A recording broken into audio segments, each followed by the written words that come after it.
2-year layoff, thought he may have been done with the sport, thought he was going to retire, comes back, fights Diego Sanchez, and absolutely annihilates him, and he was on point. He was fresh as a daisy. He looked like he didn't miss any time. We're talking to Al Iaquinta right now. Always love talking to Al, and like I said, I wanted to start the show off with him because to me, he was the biggest story coming out of this weekend. I do believe he is joining us via the wonderful magic of Skype, and there he is, Al Iaquinta. Hey, Al. How are you, sir? I'm doing good. Are you in a hotel room right now? I am. Where are you? I'm in Nashville. You're still there? Yeah. Why? Why not? Why not? That is a great answer. Why not? Did you plan on staying a little longer? Yeah. Okay. Yep. And it's nice to be there after a win, and I see that your hotel room is still relatively intact. That's good news. It is good news. Yeah. No, nothing got broken, so it's good. Unless you changed rooms. No, same room. Okay. Were you tempted? No, not really. Okay. You were just teasing us on Twitter? If I was in my hotel room, I probably would have broken something at that point. Yeah. Oh, where were you? I was walking around on the street. Okay. I left the arena and just went straight to the strip and just hung out with everybody there. So I was just trying to have a good time, you know. Let's start at the beginning. How did it feel to be back? Did you miss it? Were you happy to be back? Or were you there kind of on a mission just to, as you put it afterwards, get the fighting out of your system and now you're good to go? Well, definitely get the fighting out of my system, but just enjoy the whole process. I just, it was cool, man. It was weird. It was weird. Everything worked out so perfect. It was, the weight cut was the easiest weight cut I ever had. So I was like, geez, you know, that's kind of weird. It was just everything. I don't know. It was just, it worked out good. It was a lot of thinking on my part for the last 2 years, and everything kind of came together. It was really, really cool. It was a great weekend. Did the positive experience renew your love for the sport? There was never any. I always had love. My love for this sport is the reason why I do it. That's never changed, you know. So yeah, everything's still the same. It's just this, you know, the same thing. Maybe it's the politics that I'm referring to that you don't like. Yeah. Yeah. If anything, I hate that even more now. Really? And why is that?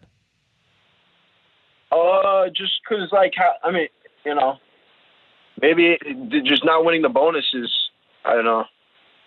Maybe I don't know whether they didn't give it to me because I really didn't deserve it, or whether they didn't give it to me to kind of shaft me, you know, because they said in the past that I wasn't eligible to win bonuses, and maybe they're just sticking it to me.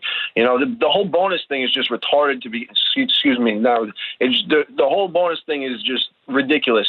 The fact that they're giving $50,000 bonuses, you know, it's like their little way to control everybody, and I don't know. I don't like it. I don't like the way the whole thing happened. Right. Do you feel like if you didn't have that history, you were a shoo-in? Like, do you side with the idea that they were trying to, in you know, for lack of a better word, like punish you for what's happened over the last couple of years? Maybe. I don't know. I couldn't tell you. But did you talk to anyone? What I don't have is no. Everyone was acting a little weird backstage. I can tell you that. You know, I figured. I don't know. Something was weird. It was weird. After the fight or before the fight? After the fight. In the back after the fight. What do you mean by weird? Like, were they avoiding you? Kind of, yeah. It was like, yeah. Huh. It was weird. So is that when you knew something's up here? Yeah, I was like, something's not. Yeah, there's a reason for this. And then I left the arena. I just left, and I was looking on my phone, and I saw maybe someone tweeted to me that I didn't get the bonus or whatever. And I was like, shit. It's like, I don't know, freaking, I don't know. For a guy that puts it out there like me, they should do. I don't know. I never had a boring fight. I come to fight every time. I put on a show. You know, 5 fights in a row. 4 knockouts in the last 5? No bonus money. No shit. No, you know, nothing. They suck. whatever. Off the top of my head, have you ever received a bonus? No, I was on Ultimate Fighter. I got like the Ultimate Fighter Yeah. fight of the season bonus, but I've never gotten a bonus. No, never. Wow. Ross Pearson, Joe Lazone, who's the bonus king, right? Right. You knock out the bonus king, you get a fucking bonus. No. And then Diego Sanchez, who's the legend, guy's been around forever. How many bonuses has he won? I beat him. I don't get a bonus. So, fuck them. Did you hold back in the post-fight interview? I felt like you wanted to say a little more, but then like internally you were like, this isn't worth it. Were you having that dialogue with yourself internally? Kind of, yeah. There were certain people I wanted to just tell them to go fuck themselves. But it's not the right thing to do. Right. Should we pretend like this is the post-fight interview right now and you say what's on your mind? Yeah, right? Yeah. I don't know. But I was kind of going to go, I was just going to say, like, I don't want to be that guy, but we need to do something. What are we doing? This is so dumb. They got the NFL, they want the Reebok sponsorship because they want to be like the NFL, but they don't want to be like the NFL because there's no union, but you can't even ask them about a union because they go right around the question. You ask Dana White about a union. They come with the same answer every time.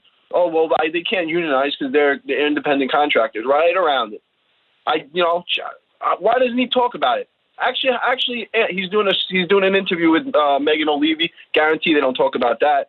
Because the fight. He's done everything for the sport. Now it's time to do something for the fighters. Get the fighters together. Yeah. Are you disheartened? Because it seemed like last year was all about the union stuff, even the end of the year with that group led by Bjorn and GSP. And now, 4 or 5 months later, the whole thing seems to be DOA. Like there's no momentum behind any group. Yeah. No, it's sad. It's sad to see. I don't know. It's sad to see. It's got to happen.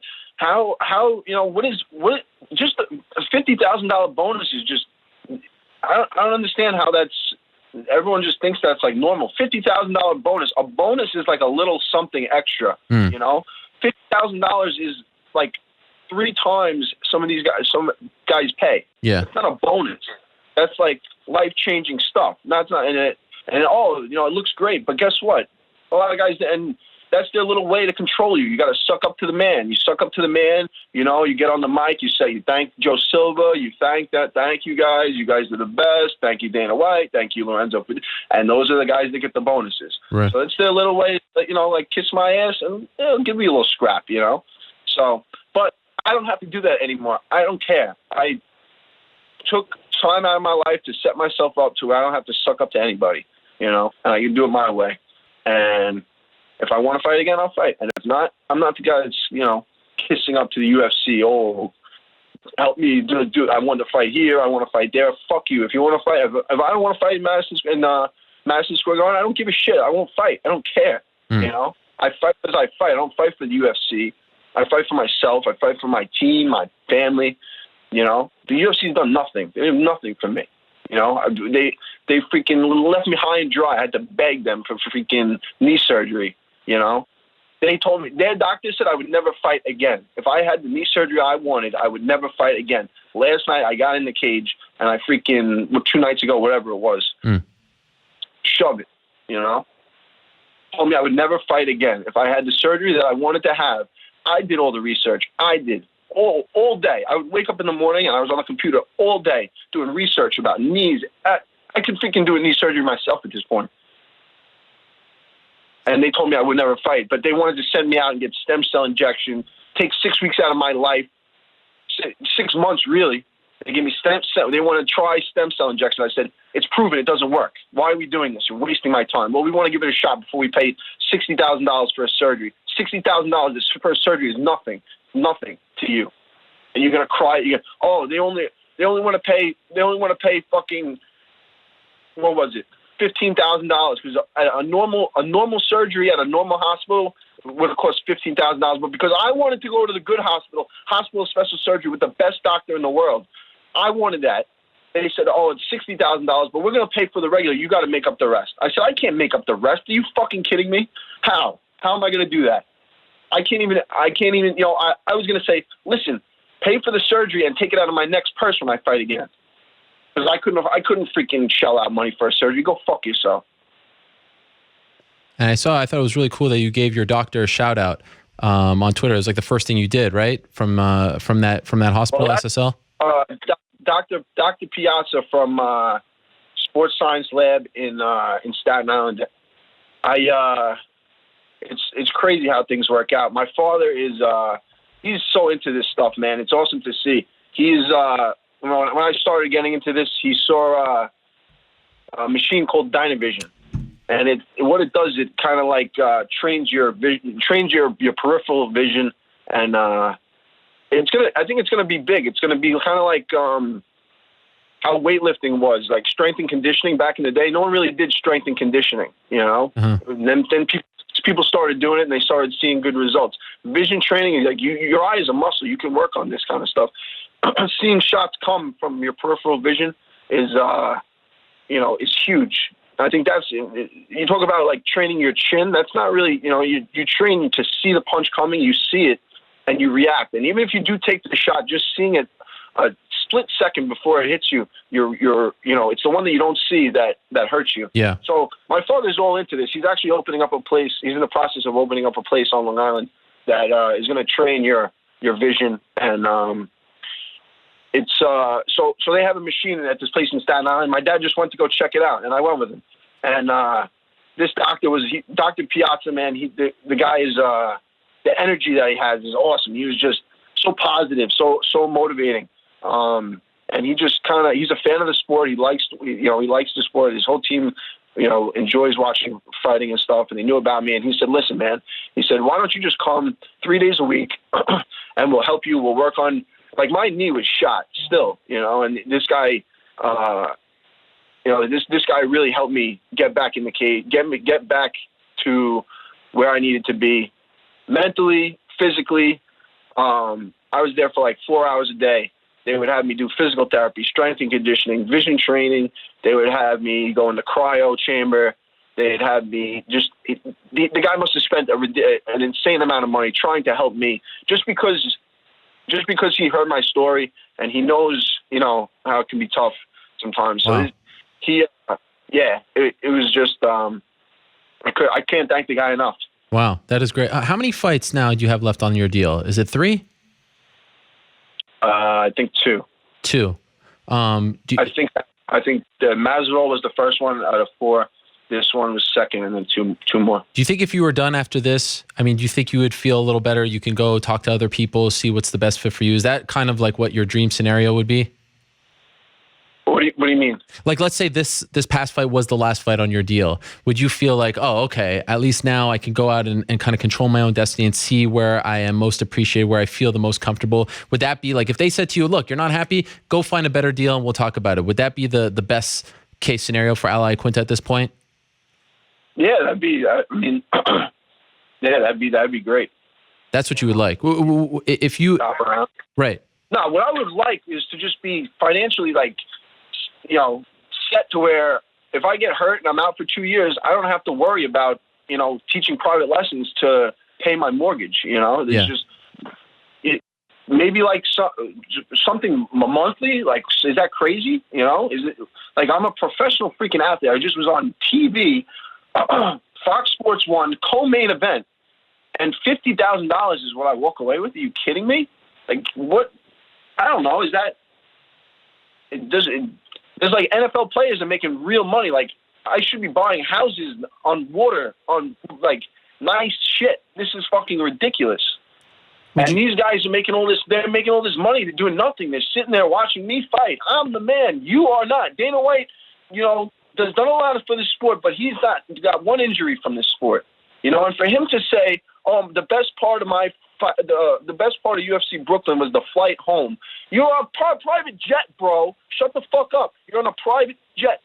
Most people that would be the highlight of their life. Forget the night. You are on a private jet. Of course, it's the highlight of your night. This guy's fighting in the cage, getting hurt. Jim Miller probably who's the leg kick? So someone got their fucking leg Jamil. kicked in. Yeah. He owes an apology to all those motherfuckers. That's bullshit. Shut your fucking mouth. You got 26 and 26 for this one, right? Yeah. And next one, does it go up or does it stay at that? Goes up like $3,000. Right. Is it say? I mean, serious injuries coming out of this, right? Thankfully for you, the knee held up. I'm just one. No, yeah. Is it possible though we don't see you for another year or two now, unless things change? No, it's probable. Probable, really. So you really did get it out of your system. You got the fighting. You got even though it was a short fight, you can now go and kind of be content for a while. Yeah. Yep. Does it kind of eat you up inside that you're so good at this? Clearly, I mean, you beat Masvidal, who's about to fight in a number one contenders fight in a different division. You beat Diego and all these other guys, Lozon, as you mentioned. You're on this winning streak, and yet you have this sort of disdain for what goes around the sport. Does that kind of eat you up inside? Because right now you should be in that sort of. There's no real number one contenders after Khabib and Ferguson at 155, right? There's no like clear. You should be in that discussion, and yet all this other stuff is clouding your mind. Does that kill you? I guess. I don't know. One day Ray Longo's going to write a book, and when you read the part about this fight, you're going to be mind blown. Can you give us a hint? You're going to a taste? Training camp was fun leading up to this fight. It was hysterical. Really? The whole thing was hysterical. You enjoyed it? So fun. Yeah, of course I enjoyed it. I can't tell if you're being sarcastic or not. Oh, no, I did enjoy it. I did. What are you referring to, Al? I can't. You got to read Ray's book. Okay. Are you guys on good terms? Me and Ray? Yeah. Never been better. Yeah. Oh, okay. Wow. I can't even imagine what you're referring to. It seemed like you were in great shape, like you were in a good spot. All going to make sense one day, Ariel. Oh, my God. This is a big tease. I told you. I said, the last interview we did, I said, I got a plan, man. Yeah. You know? Is there anything more about the plan you could tell us? What's that?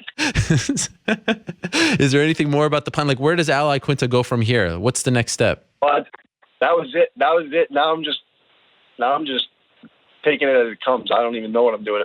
This is as far as I got in my thought process. When do you leave Nashville? I don't know. Do you have a return flight home yet booked? I do. It's supposed to be tomorrow, but I don't know where I'm going. I'm going somewhere else. You don't want to go home? My birthday's on the 30th. 30th birthday on the 30th, so I'm going crazy. That's what is it called? Your silver anniversary. There's a name for that when you turn. And by the way, I knew I always liked you. That's my first son's birthday as well. April 30th, 2012. All right. There we go. Good day. It is a great day. So you don't like. You might go somewhere else. You just don't want to go home. Basically, you're not ready to go back to Long Island. I don't know. I don't know what I'm feeling. I really just the fight just ended. I just slept for the first. I just woke up. That was the first time I got some sleep. I just been enjoying Nashville. It's been fun. You know? The irony is that I feel like you've never been more popular, that people love, it goes back to Stone Cold Steve Austin and Vince McMahon, right? People love the guy who sticks up to the man, sticks up to his employer, because I think we all kind of wish that we could do that. And, with the way in which you're doing it, I feel like you're getting more support now than you ever have. Do you notice that as well? Honestly, I kind of figured it would be like that, but I haven't really, I haven't really been on Twitter too much or anything. Did they boo you in Nashville? Is that becoming a thing? I don't know. Did a little bit, yeah. I feel like now they just want to boo you to see your reaction. Yeah, they're gonna poke me a little bit. Good, I don't care. But it's fun. It's fun. Well, it's fun. I have to say it hurts my heart a little bit because I feel like on the winning streak, the performance, we should be talking about like how close you are to cashing in and the title shot and all that. And now it feels like you're further than ever away. Do you want to maybe try to sit down and clear the air, or have we already tried to do that and that didn't work out? I don't know. I mean, what would clearly, what do we like apologizing? Not apologize.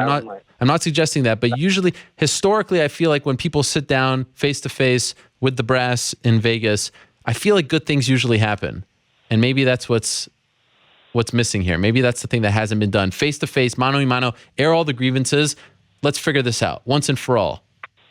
No, that would be nice. But I don't think they want to hear what I have to say. I'd love to talk to someone. Listen, I'm not trying to be like, I don't know, something. I'm just trying to, I got a lot of, like, I have a lot of good input. I think a lot of the fighters have a lot of good input, but they don't listen to, no one's asked me, no one's asked my teammates anything. No one's asked us, who's running this? Like, why are we just like nothing? You know, the fighters have to have a voice in something. Yeah. Even just something like the weigh-ins, like the morning weigh-ins. Some guys love it, some guys don't. But you know what? It should be up to the fighters, you know, or in some way, in some capacity. There's got to be, you know, someone asking, like, how do you feel? Like, how do you feel after a morning weigh-in? How does it feel to cut weight all night and hold your weight and then weigh in the morning and then get a certain amount of time to recover? You know, rehydration, these things, stuff like that. You know, it's the fighters need to, you know, we need to be heard. It's got to be our time now, you know? What you're saying really is you need collective bargaining. You need a representative who sits down at the table where they don't say, here's a new Reebok deal and come July 1st, you can't have sponsors. You need someone to be like, okay, wait a second. What are the terms? What are we getting? What's this? Here's a USADA deal. You need someone sticking. There needs to be like a players association head in the NBA, MLB. You have no one speaking on your behalf is what you're saying. And there needs to be a bridge. 100%. Yeah. And I think Dana White is the one that should be put. He should want. You know, it's not going to be good. It's not going to be great for them, but he should be the one pushing for it because if what he really wants, if he wants this for the sport, you know, if he wants the Reebok deal, their whole thing with the Reebok deal is, you know, it's like an investment for the future. All right, so invest in the future and get this union, get it going. Help the fighters out. And you know what? We can work the Reebok deal. We can make it so that everyone's happy. But when you shove a piece of paper in my face, you say, sign this or you're getting released. You know, I want to say, fuck you. Don't, you know, that's not how you do things. It's not the right way. You know, it's got to be done right. Yeah. And the Reebok deal could be good. Some way. There would be a way to make me happy, to make us, to, you know, I don't, are the rest of the fighters not seeing this? I don't understand how they just take it up the ass all the time. It's fucking bullshit. It really is. For what we do, for what the amount, like, fuck, man. Ellenberger got elbowed. He was unconscious for a while. I was like, fuck, I don't even want to fight. Do I even want to do this? I almost left the fucking arena. I was like, fuck this. And he's going to say that, oh, the best part was the ride home? Shut the fuck up. Are you kidding me? Go fuck yourself.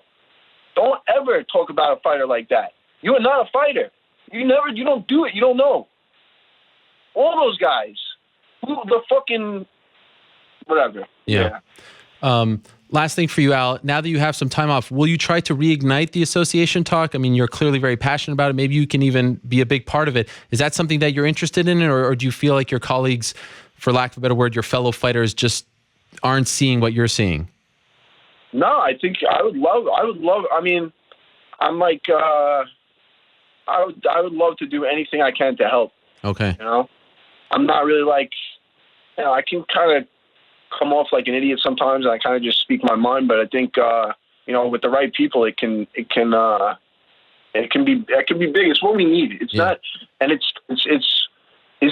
used to think it was just a matter of when, it's not if, but now I don't even know. It's like, what is, you know, and so many fighters have reached out to me too, and they, you know, it's like we're still having the same conversations around the table at the fights, you know, where, oh, I can't believe this is happening, I can't believe that's happening, I can't believe that you're doing this, they're taking away that, they're doing this, and we just sit there and everyone talks about it, but you know, and then Dana White walks in the room and everyone's like, oh, hey Dana, how you doing? Fucking shut, you know, like kissing his ass, like, dude, say, you know, I don't know, I'm here, I'm saying what I need to say. This is how I feel, you know.